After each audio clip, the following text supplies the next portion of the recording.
Astonishing new reporting today showing just how lax Trump's top national security advisors have been with classified information, allowing a journalist a front row seat to real-time military planning. Atlantic writer Jeffrey Goldberg details how Trump's own national security advisor, Michael Waltz, added Goldberg to a group chat on the messaging app Signal. The chat included Vice President J.D. Vance, Secretary of Defense Pete Hegseth, and Secretary of State Marco Rubio as they planned an attack on Houthi rebels. You're talking about a deceitful and highly discredited so-called journalist who's made a profession of peddling hoaxes time and time again. Nobody was texting war plans, and that's all I have to say about that. I'm going to be responsible here and not disclose the things that I read and saw. I will describe them to you. The specific time of a future attack, specific targets, including human targets, meant to be killed in that attack. The whole thing is just very flummoxing to me because I haven't seen this kind of unserious behavior before. And, you know, and the Secretary of Defense, all due respect, in that presentation seems like a person who's unserious and is trying to deflect from the fact that he participated in a conversation on an unclassified commercial messaging app that he probably shouldn't have participated in. I mean, dogs. Wow, wow, wee, wow, that is embarrassing. I mean, let me just start with this clip of our Defense Secretary, Pete Hegseth, from just very recently in the Oval Office. Already did not age well. If it was anyone other than Hillary Clinton, they would be in jail right now. Correct. For what has been done. Because the assumption is in the intelligence community, if you are using unclassified means, there is the potential for and likelihood that foreign governments are targeting those accounts and gathering intelligence from them, which means that individual and the others associated with them have been passing around through unsecure networks information, sources and methods of people on the ground, covers compromised in real time. Yes. This is a real deal, full-blown national security scandal. Under the previous administration, we looked like fools. Not anymore. President Trump has reestablished American leadership. The F-47 is part of it. And Mr. President, thank you for having the courage to do it and leading the way for all our warfighters. I mean, they were doing war plans. Can we go back for a second just to the footage of the three key players in this photo, Vance and Rubio and Hegseth? I wouldn't trust these dudes to pick up the kegs for the frat party properly. I mean, look at them. Look at them right now. Look at their faces. All of them kind of have an vibe. And again, that clip of Pete Hegseth saying that we looked like fools. Even in that clip, he's wearing, which he wears every day now, a red, white, and blue American flag pocket square in his suit jacket. Like he's literally cosplaying patriotism. You're the defense secretary. You don't need to try that hard anymore, buddy. What would be better if instead of the wardrobe choices, you kept our national security secrets, I don't know, secret. Maybe. In the confined rooms they're supposed to be where cell phones aren't even allowed in, let alone being in a Signal chat, basically just a glorified WhatsApp chat. That seems like it would have been the group chat of a volleyball team. I mean, they literally used fire emojis to say all systems go on an attack of territory. This is really bad. They got very lucky they had a serious journalist in there, but it's really bad. They invited the dude in. Maybe they thought just any JG could be welcome in there, possibly. Aside from the fact that they should never be having this conversation with a journalist in there or without a journalist in there casually on their phones. There were also current and former administration officials in the chat, which also is not kosher. I mean, we always joke the Trump administration is so stupid it's dangerous, but this time they've very much outdone themselves in a way that would make Veep look like they jumped the shark. And this, of course, is, you know, details of war plans. This is what we're talking about here, about a military operation, are about as sensitive as things get. So this was a major leak.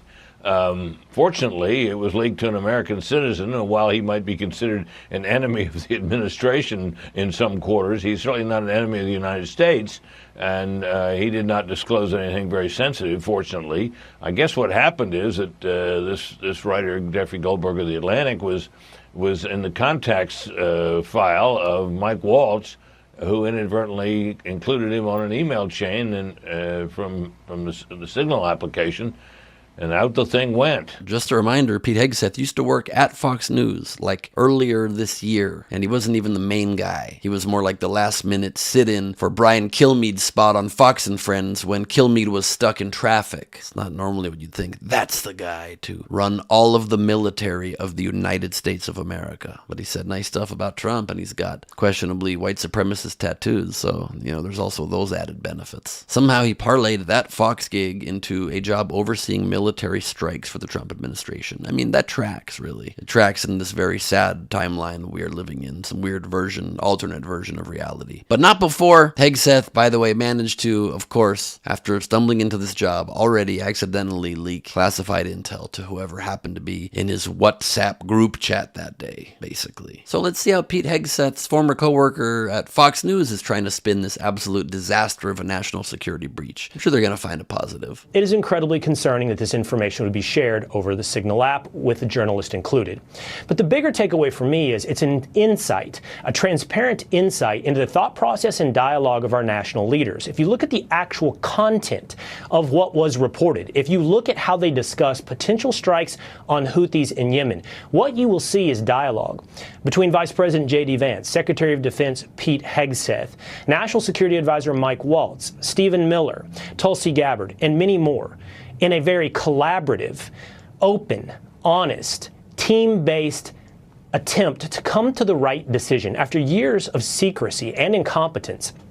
If you read the content of these messages, I think you'll come away proud that these are the leaders making these decisions in America. No, Will. Expectations were already rock bottom, and yet somehow we are still shocked. Everyone should still be shocked at this. I mean, kudos to you for managing to polish a full-blown disaster with that much confidence. I'm sure your MAGA audience is already sprinting to Twitter to defend this like their lives depend on it. But of course, we all know the meltdown you and everybody around you would be having if this exact same thing happened under Biden. You personally would have been live on Fox in a red alert banner frenzy. But what an attempt at spin. And you got to admit, we all are thinking what he was thinking, but that's not a positive thing. I'm a little stunned that there wasn't any racist remarks happening in this text thread, or people joking around about the text thread and being super flippant about potentially taking people's lives or attacking our enemy interests abroad. But that's not a compliment. That too is a negative, that we would even think that that would be the conversation. So the fact that they weren't also being disrespectful-ish, I mean, the fire emojis are pretty borderline, I'd say, but the fact that they didn't say something horrendous, and they would have if the reporter did not, if Mr. Goldberg didn't take himself out of the Signal group just out of respect. It's also just mind-boggling that nobody, while sending war plans, literal directives for an impending attack, didn't even click and check and see who's in this thread, just make sure I'm comfortable sharing it with everybody. I check who's in a thread if I'm about to share a potentially embarrassing piece of information about myself or something I did over the weekend, or if there's a girl I like in the chat and maybe I want to make sure I change my language a little. But for bombing people, for national security secrets, they don't even look who they are sending these very detailed in advance plans to, including weapons and strategies and timing of all of it. If this was hacked by anybody with malintent, it would be incredibly grave danger to our troops. Our national security would be very directly at risk, and that's the seriousness this team is taking. But again, it'll be spun perfectly. And also, when you guys all run to defend this, somebody should tell Trump about it, because based on his face, he looked shook. Some of your top cabinet officials and aides have been discussing very sensitive material through Signal and included an Atlantic reporter for that. What is your response to that? I don't know anything about it. I'm not a big fan of the Atlantic. To me, it's a magazine that's going out of business. I think it's not much of a magazine, but I know nothing about it. You're saying that they had what? They were using Signal to coordinate on sensitive materials and having to do with what? Having to do with what? What were they talking about? With the Houthis. The Houthis? You mean the attack on the Houthis? Right. Well, it couldn't have been very effective, because the attack was very effective. I can tell you that. I don't know anything about it. You're telling me about it for the first time. I'm sorry, they did what? Nobody told me. Nobody tells me anything. No one tells me anything these days. I'm kind of left out of a lot of the details. I'm just the guy that does the squiggles on the things. That's all. Whatever, man. The wildest part is knowing this will, of course, get swept under the rug by Trump, by his loyalists, and by the entire right-wing media machine. You've got Will Cain out here acting like we should be impressed that military operations are being coordinated through a glorified group text. Meanwhile, Trump is using the breach as an excuse to go after the journalist, of course, who, through no fault of his own, stumbled into a chat room full of classified intel happening live and in real time before an attack. By tomorrow, they'll probably be on air spinning this as some kind of genius move from Team Trump. Honestly, I wouldn't be surprised if they start calling it a strategic leak. That's how broken the spin cycle is. And honestly, I've never enjoyed doing my laundry. I'm Ben Glebe for Rebel HQ. You can subscribe to my podcast Last Week on Earth for much more, including this week. Comedian Sam J and I talk about everything that happened during this weird, wild world.